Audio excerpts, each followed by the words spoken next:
So, good day guys. Ang i-share ko sa inyo kung paano mag-wirings ng charging system at saka starting system. Alam nyo guys, napakahalaga yung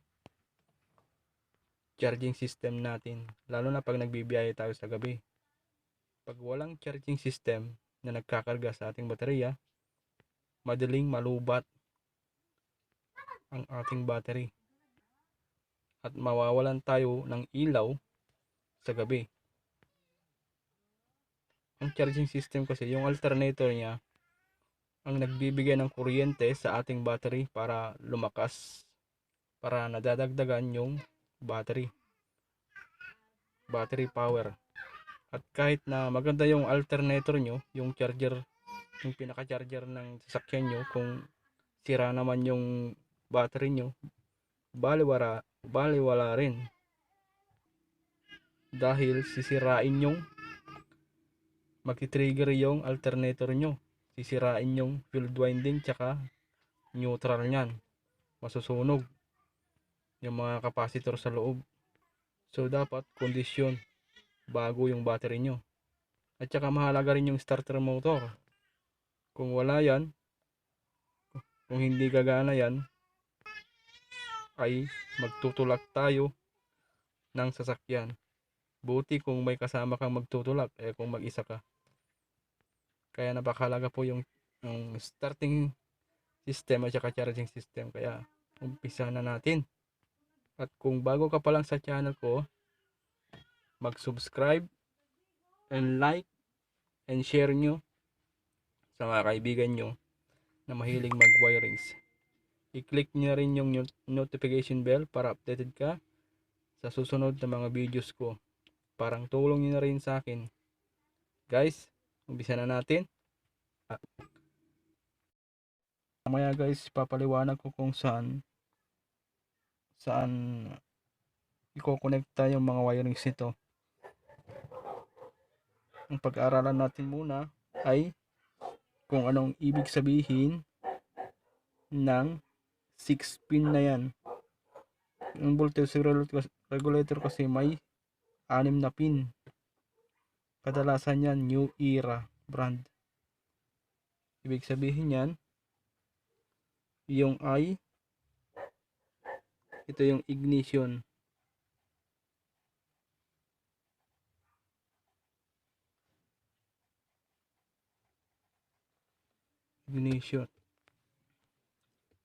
So guys, yung pag napansin nyo ito, pag nakakabili kayo ng voltage regulator ay may pause link ganon. Ibig sabihin yun, ito yung ignition switch na yun, sigurado. Automatic ignition switch. Ito yung letter N, ibig sabihin yan ay neutral.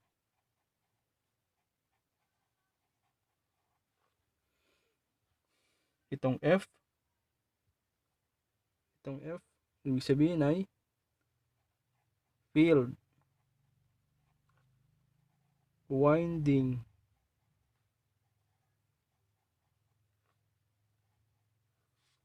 Itong letter E, yung letter E niyan, ibig sabihin yan ay earth ground.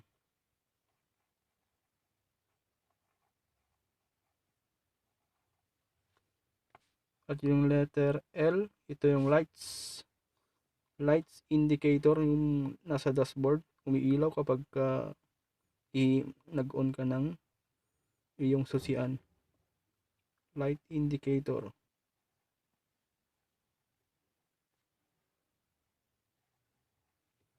Ito yun naman, automatic yan, yung battery.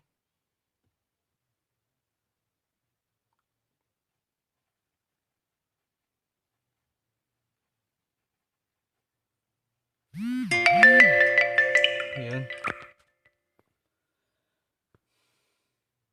Teka lang guys. Tsaka yung anong ibig sabihin nito?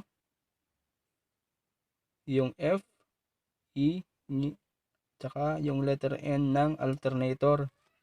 Ito yung field winding.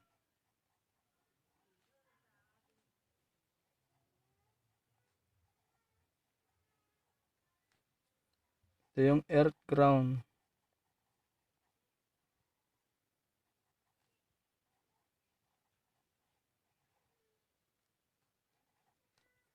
At ito yung neutral.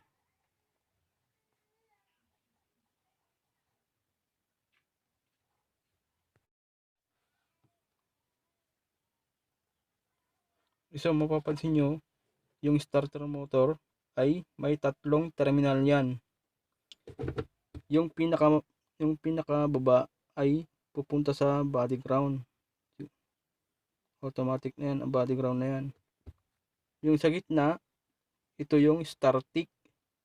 Pupunta naman sa startic. At yung pinaka taas niya ay battery terminal. Ito yung live. Ito yung live niyan. Okay. Umpisa na natin. Okay. Umpisa na natin. So, itong positive ng battery, automatic yan. Diyan pupunta yung battery terminal.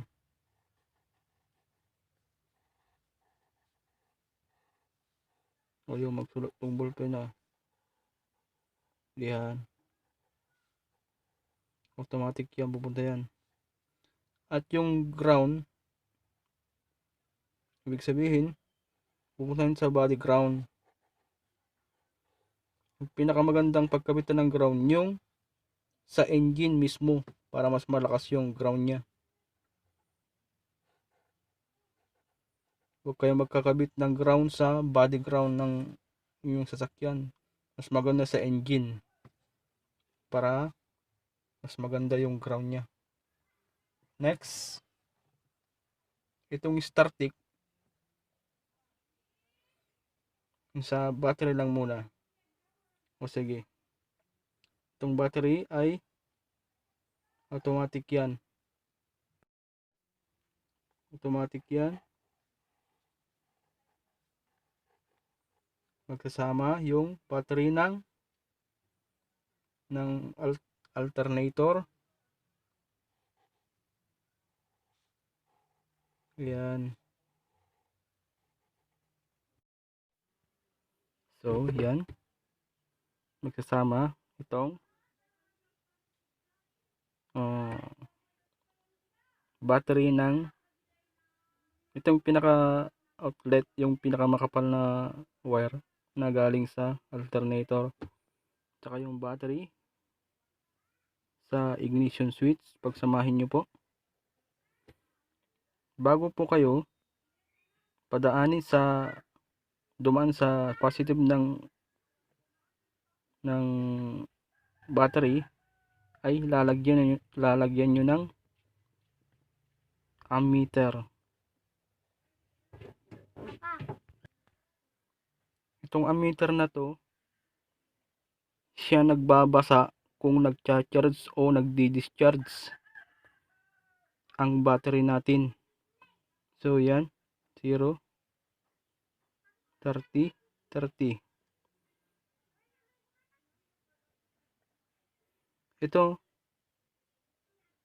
yung plus. May napapansin kayo, may ano dito, may plus tsaka minus. So yung galing sa battery ng ignition switch tsaka battery ng alternator, pagsamahin nyo, tapos yung kakabit nyo sa positive at tsaka yung negative, pupunta yan sa battery. Pwede rin dyan, pwede rin dito. So mas maganda dito. So bago kayo, huwag nyo idedirekta, maglagay kayo ng fuse 150 to 200 amperes ang ilalagay nyo dyan bago nyo ikabit sa positive ng battery. So guys, napapansin nyo kung bakit pinagsama ko yung battery sa ignition switch tsaka yung alternator, kasi pag sa alternator nyo lang padadaanin ito, ang babasahin lang nito yung charging, hindi na babasahin yung discharge. Kaya pagka maganda yung takbo ng sasakyan nyo sa gabi, bakit kaya nag-discharge nagkakarga na naman? Hindi nyo nababasa yung discharge nya, meron na palang nag-grounded na isang wire. So guys, yung ignition switch nyo, kung napapansin nyo, ito tsaka ACC, pupunta yan sa accessories yan pupunta yan sa fuse box. Kung napapansin nyo, may nakikita kayong maraming fuse box, maraming fuse doon, dumadaan yung mga headlight, mga flasher, mga signal light, busina, lahat na yan dito yan dumadaan. So next, yung starting natin, yung starter motor. Huwag po kayo magdedirekta ng starter, yung starting huwag nyo idedirekta sa starting dun sa ignition switch, kasi may posibilidad na masunog yan at posibleng matamaan pa yung starting solenoid nyo. So mas maganda padaanin nyo sa relay. Gagawa tayo ng relay dito. Ito na lang.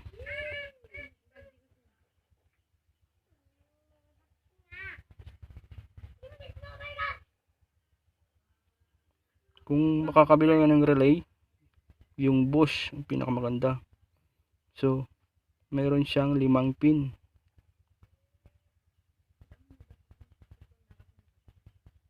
Ayan. So may nakasulat dyan 86, 85 tsaka 30. Yung 87, yung nasa gitna na, kung napapansin nyo, yung nasa gitna automatic close na yan. Ito yung gagamitin nyo, kasi pagka pinagsama nyo yan, magiging nakadirekta na yung inyong ignition switch. So mas maganda pagka bumili ka ng ito, ito lang isang gagamitin nyo. So automatic yung 87, pupunta yan sa starting.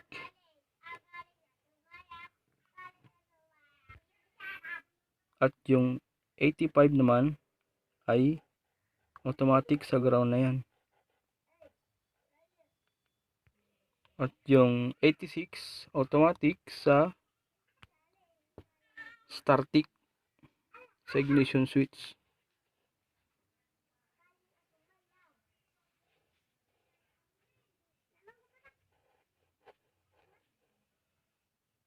Ayan. At yung 30 ay dito yan. Ayan.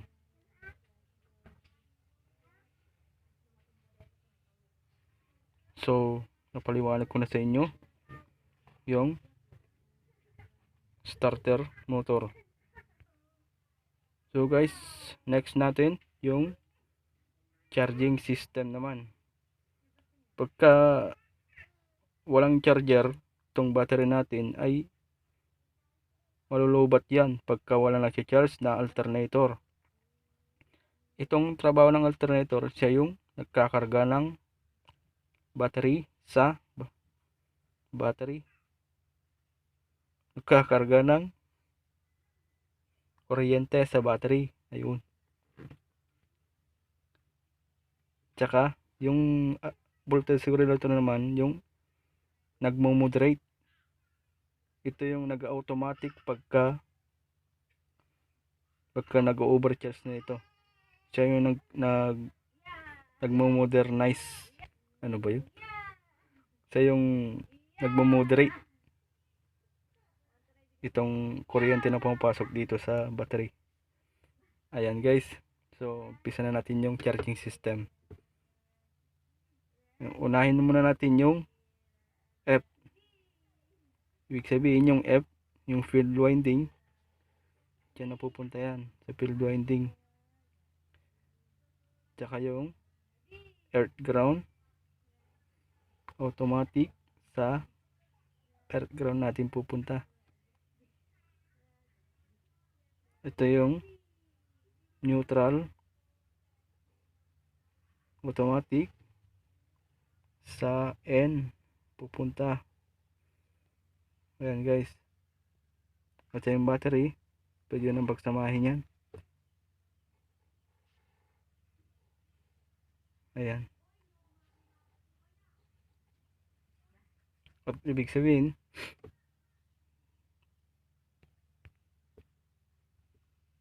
dito yan pupunta sa on, o may nakasulat na ignition yan. Kung masusundan nyo, titingnan nyo lang sa likod ng ignition switch nyo, yung on, yung pinaka ignition switch, dito nyo ilalagay yung battery tsaka ignition na pinagsama nyo. Okay, next yung lights. Itong lights natin, ito yung indicator lights na papunta yan sa dashboard ng sasakyan. Pagka hindi maandar, yung sasakyan, negative po yan. Kaya pag on mo ng switch,